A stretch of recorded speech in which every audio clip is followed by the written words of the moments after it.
This is a dramatized intro. Do not take it literally. Jaspers, keep going until we get what we want.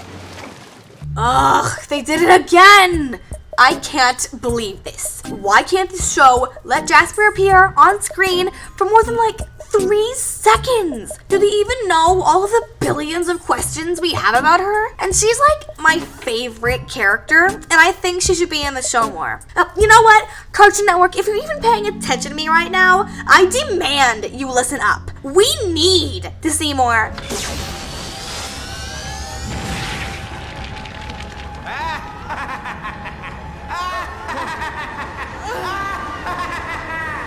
Did I hear somebody complaining? Well, I can help you, kid. You just have to meet my demands. Finally! Give us a Steven Universe episode where Jasper has a major role for once in the series. Don't leave us suffering like this any longer. Oh, is that what you want? Well, in that case, I want a giant tub of the entire fandom's collective tears afterwards. Do we have a deal? Oh yeah, you bet. That might be a bad idea. What?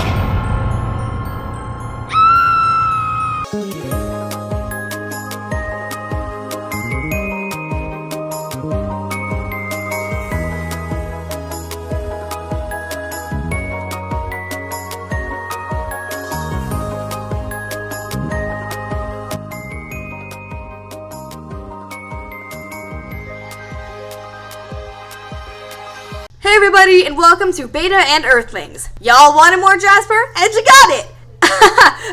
Are you happy?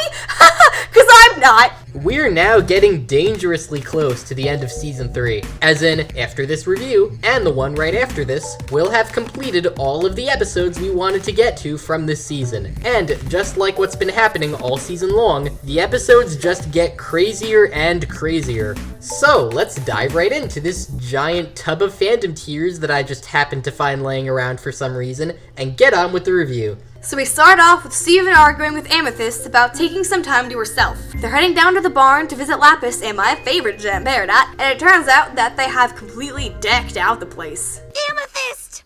Something looks different about you. Have you grown taller? Nope, still short. You're welcome. For the joke.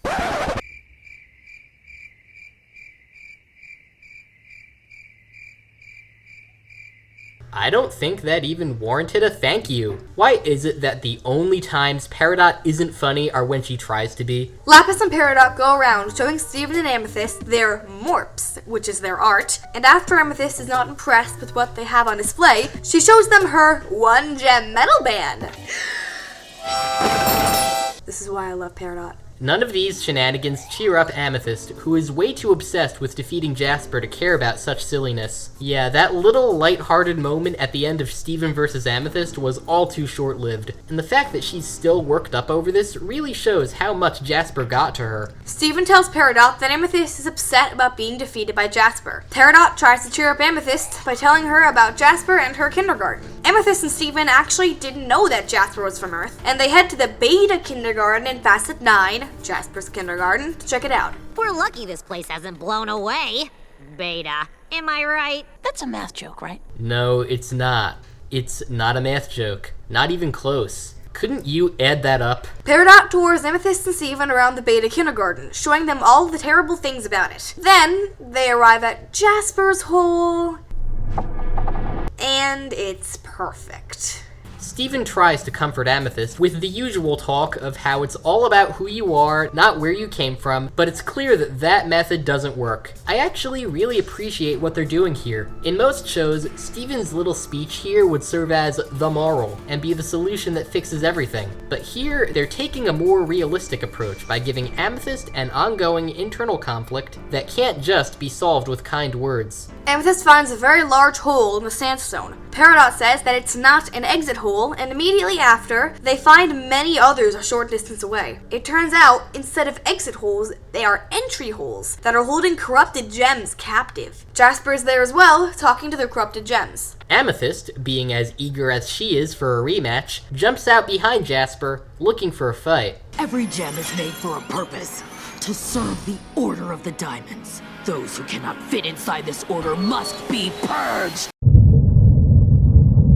Oh, I feel a quote we need to analyze coming on! We'd be shattering them for the sake of our cause, to protect our allies, our friends, to free all gems from Homeworld's tyranny. So, judging by that fight, Bismuth felt that the Diamond's tyranny could not be tolerated, and that they needed to bring the fight to Homeworld itself. Now, Jasper's quote here is the strongest indication so far that Homeworld employs a very strict, discriminatory class system that you cannot break loose from if you want to stay out of harm's way. Gems are built for a specific purpose, and if they can't fulfill it, they're worthless. So these two facts together definitely make one question Rose Quartz's motives throughout all of this. It's a nice bit of indirect character development for Rose, and if you think that's intriguing, just wait until next episode. Amethyst begins to fight Jasper, failing miserably and taking a serious blow. Peridot also tries to bend metal, also failing, but where Amethyst and Jasper get separated by an injector Steven made fall. Steven offers some words of encouragement for Amethyst, and they fuse into smoky quartz.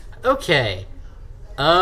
Not to ruin the moment or anything, but if I were completely honest with myself, Smoky Quartz is one of my least favorite fusion designs on the show. I mean, that isn't really saying much, but yeah.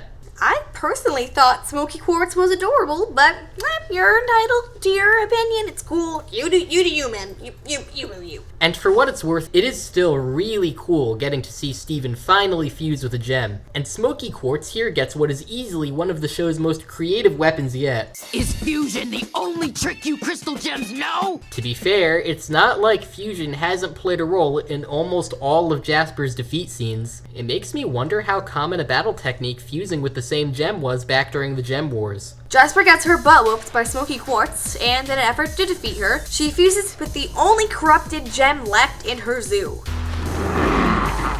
It doesn't go well. Yep, that makes 2 crazy fusion reveals in one episode. And this opens up a whole new world of fusion possibilities. What would it be like if Steven fused with Centipedal? Would he suddenly gain access to some mental knowledge locked up in that monster cranium of hers? Jasper slowly starts to turn corrupted as a result of fusing with a corrupted gem. Oh. Jasper uses her as an example as to how Rose Quartz, quote, only takes gems when they are worthless. Peridot then goes on to defend Earth, which is a scene I love, and Jasper continues to corrupt. Jasper tells Steven, i.e. Rose, that he cannot manipulate her, and that she has been fighting all of this time for her diamond, which turns out to be pink diamond instead of yellow. Then she completely corrupts, and Peridot poofs her by stabbing a metal rod through her chest. This is the part where everyone regretted everything. Be careful what you wish for, you just might get it. But even with that said, it's still a well-done dramatic scene that gives Jasper a fitting end, at least for the time being. It definitely forces us to rethink entirely what corruption is and how it works. The scene leaves a bunch of questions unanswered and even creates entirely new ones, but I guess that's just par for the course at this point. Amethyst then bubbles Jasper, referring to her as Sis, which is very powerful, and Peridot, Steven, and Amethyst all warp back to the barn, only to find... Cliffhanger! I would give these episodes collectively a 4-ish out of 5. They revealed a lot, had humor and serious points, created new questions and answered questions, and all the while didn't become bogged down or overcomplicated. We did get to see more Jasper, hope you're happy fandom, and we finally got to see Steven fusing with another gem. Otherwise, though, it was decent. I would have maybe liked to see more depth in Jasper's corruption, but otherwise, I'm satisfied with the episodes. I will say that these episodes take a little bit to start up. Beta is mostly just building up to the interesting story being told in its second half, Earthlings. But with that said, taking both of these episodes together, I think the story they tell works fine enough. The show definitely knows when to pull out its interesting moves, like Steven fusing with a gem, or the corruption thing. And it's nice to get some closure for Amethyst's little insecurity episode. As a way to finish off Jasper's story, at least for the time being, it does a good enough job. I'll give it a 4.1 out of 5. So thank you one and all for watching, and we hope to see you in the next one. Bye!